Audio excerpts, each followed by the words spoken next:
Ayan guys, so nice and green. Yeah, ano na naman. Yan. Ako yun nagmumo salon guys, look. Diba? Yan. This one, pinaano namin, pinatrim ng round shape. This one here, andito, pinatanggal ko yung isang evergreen.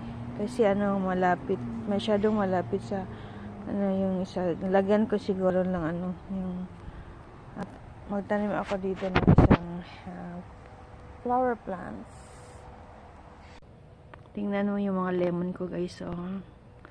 Sobrang dami, no? Yeah. Ang ganda, diba? Yan, yung iba nasa nasa ground. Dito pa din. Yan, love. Speak. Tsaka marami dito meron pang maliliit. Yan, merong maliliit. And this one here, pinutol ko yung ibang yung ibang branches kasi para may space ako na maglinis. Yan, look. Green. Tsaka marami pang maliliit, Mayroong maliliit. At tsaka, look at this. Yeah. Isisave ko itong guys, yung seeds kasi padala ko sa kapatid ko sa Pilipinas. Ipatanim ko sa property namin doon. Oh, look, mga baby.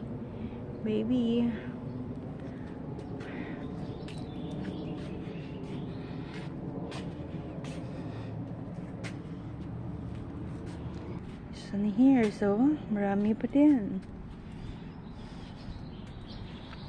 Yeah. Uy, marami pala pa dito,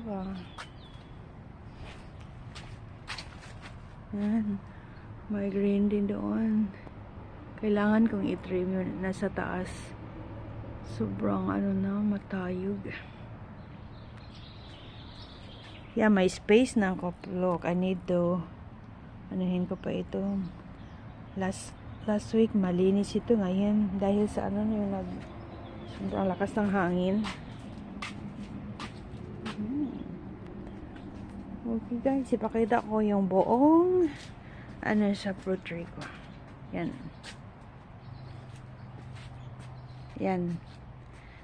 ang lemon tree namin. Look. Na siya, no? Very high na. Kailangan kong i-trim. Look. So cute. Look. Beautiful. Nice day today. Kind of breezy, but nice. Shout out sa mga members sa Pauline MM Vlog. Thank you guys for the love and support. That's all for now. Thank you for watching.